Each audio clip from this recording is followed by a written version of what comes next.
नमस्कार परीक्षार्थी मित्रांनो. तर मित्रांनो, पॅरिस ऑलिम्पिक आणि आपलं पॅरा ऑलिम्पिक दोन्ही संपलेलं आहे आणि या ठिकाणी दोन्हीचे ध्वजवाहक हे वेगवेगळे होते. त्यामुळे इथे गोंधळून जाऊ नका. तर पॅरिस ऑलिम्पिक 2024च्या वेळेस उद्घाटन समारोहाच्या वेळेस ध्वजवाहक होते.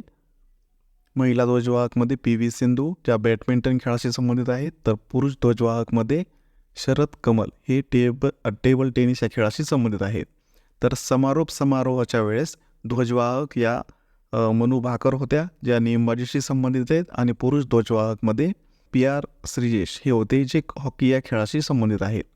तर पॅरिस पॅरा ऑलिम्पिकच्या वेळेस उद्घाटन समारोहाच्या वेळेस ध्वजवाहक होते भाग्यश्री जाधव, ज्या गोळाफेक या खेळाशी संबंधित आहेत.